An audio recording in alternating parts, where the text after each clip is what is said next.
Top 5 Coaches Hot Seat Meter, Volume 1. So these are probably mostly the guys who came in with hot seats, but just based on the temperature right now. So I developed a system of hot seats. So we'll start with the bottom and then move to the top. Number 5, is it hot in here? Andy Avalos. I still think it's early for him. No, it's hot.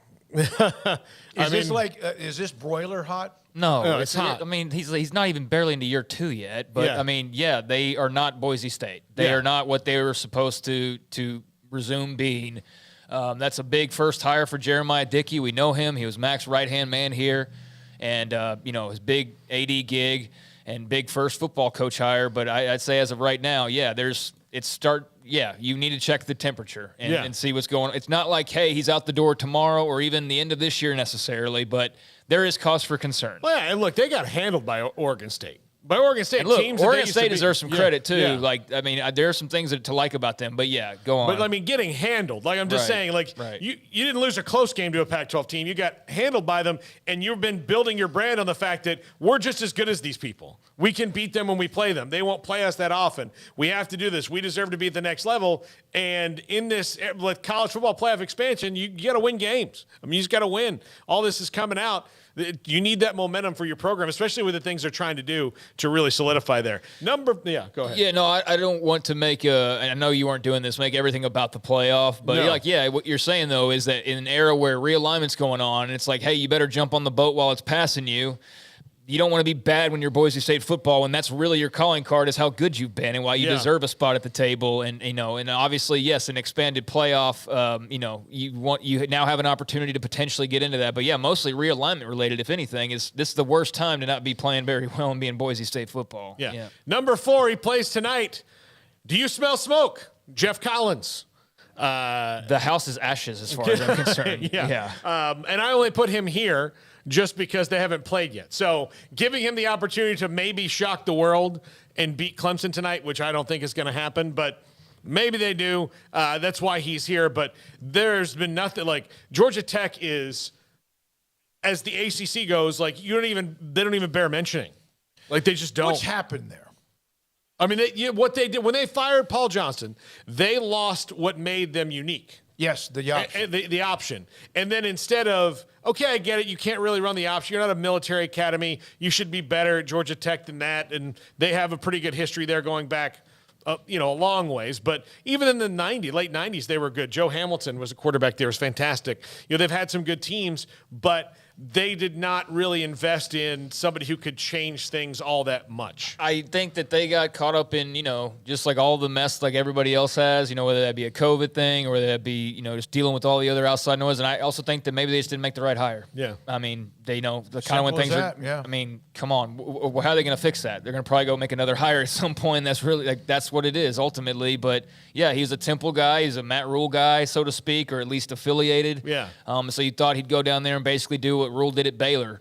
But, that wasn't exactly that way, but, close to it was kind of the story. He would bring the Temple toughness and the brand and all that kind of stuff, and it's not worked out. And I think that tonight is one of those games where you had this great weekend, and like Clemson versus somebody else might have just been a bit more appetizing because I think the mood about Georgia Tech is just so down right now. There's not really much hope there, but we'll see. Maybe tonight they can change that. But yeah, I smell a lot of smoke with him. How many programs in college football have won a national championship since 1990? Because they did. Yeah. Bobby Ross. That's 32 years ago. I know it's been a long, long time ago for a lot of teams. Probably 16 or so. But yeah. Yeah. Yeah, you would have been 6.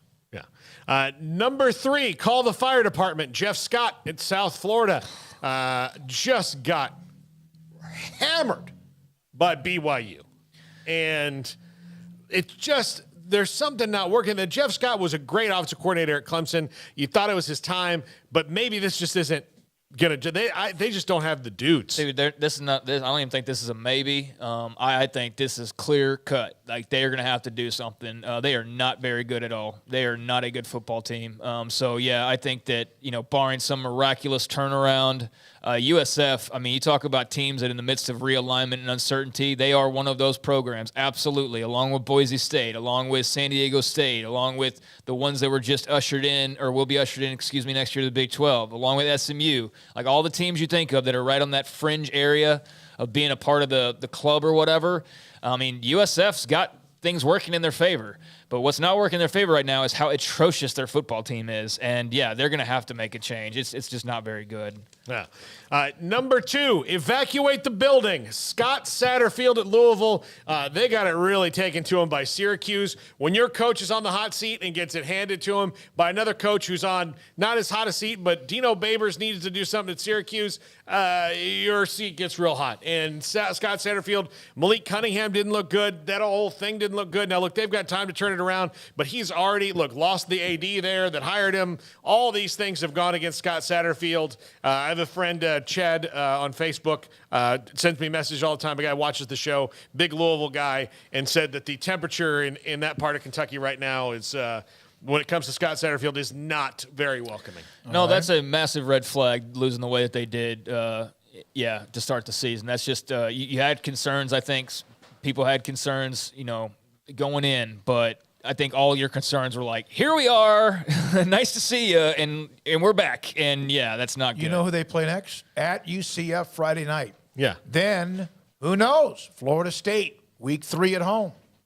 All right, that's number 2. Yeah, number 1, Towering Inferno, Scott Frost.